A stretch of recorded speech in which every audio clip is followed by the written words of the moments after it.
Shalom, salam sejahtera bagi kita semua. Renungan kita saat ini terambil dari Lukas pasal yang ke-16. Judul perenungan kita adalah Allah atau Mamon. Di dalam Matius 6 ayat 24 tertulis, tak seorang pun dapat mengabdi kepada dua tuan. Karena jika demikian, ia akan membenci yang seorang dan mengasihi yang lain.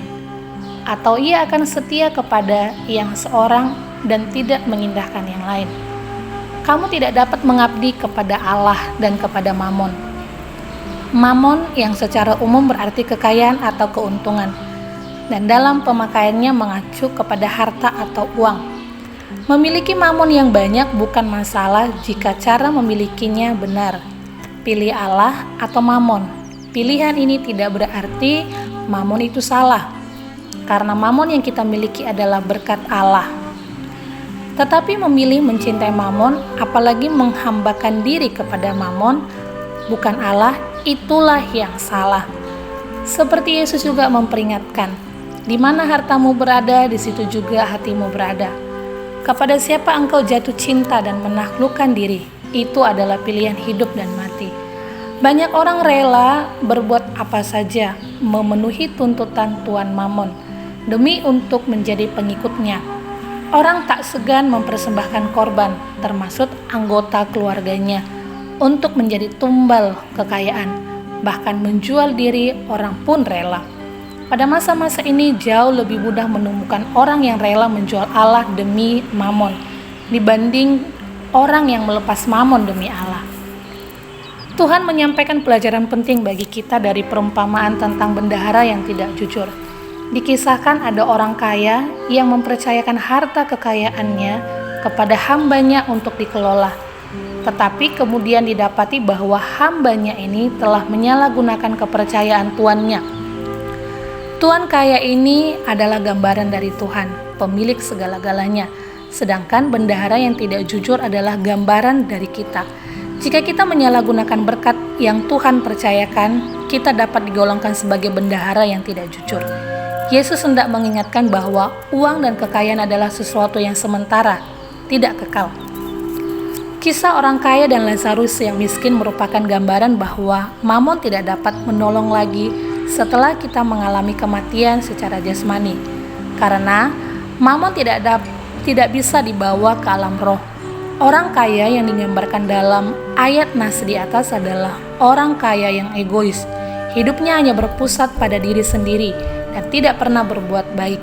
Padahal Tuhan sudah memberi kesempatan kepadanya untuk berbuat baik, yaitu melalui Lazarus yang sakit dan miskin, yang untuk makan saja pun mengharapkan sisa makanan dari orang kaya itu. Karena penderitaan dan sakit penyakit, Lazarus meninggal. Orang kaya pun meninggal. Tapi nasib keduanya jauh berbeda. Lazarus yang mengalami penderitaan di bumi memperoleh kemuliaan bersama Tuhan, karena meski di bumi menderita, ia tidak melepaskan imannya kepada Tuhan sampai akhirnya.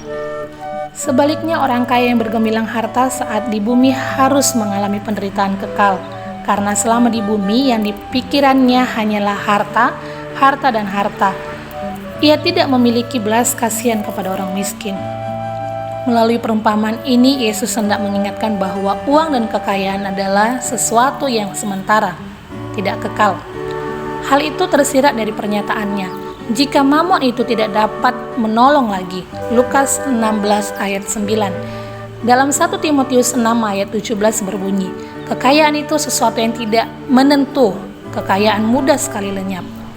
Apa yang ada pada kita adalah sesuatu yang dipercayakan Tuhan, yang suatu waktu kelak harus kita pertanggungjawabkan di hadapannya. Sekarang pilihan ada pada kita, pilih Allah atau mamon. Uang bukan dosa, tetapi juga bukan tuan. Uang memang bisa membeli segalanya, tetapi uang bukan segala-galanya. Semoga Anda dan saya mengabdi kepada yang sejati, yaitu Allah, pencipta dan pemilik manusia, alam semesta. Jangan khawatir tentang apapun juga, baik yang akan engkau makan, minum, atau pakai. Tetapi carilah dahulu kerajaan Allah dan kebenarannya, maka semua yang kita butuhkan akan Allah cukupi. Matius 6 ayat 33 dan 34. Tetapi Allah lebih senang ketika Dia mendapati anak-anaknya itu tidak memprioritaskan kebutuhan jasmani atau kekayaan materi saja, tapi selalu mencari kebenaran Allah dan hidup menurut ajarannya. Tuhan Yesus memberkati.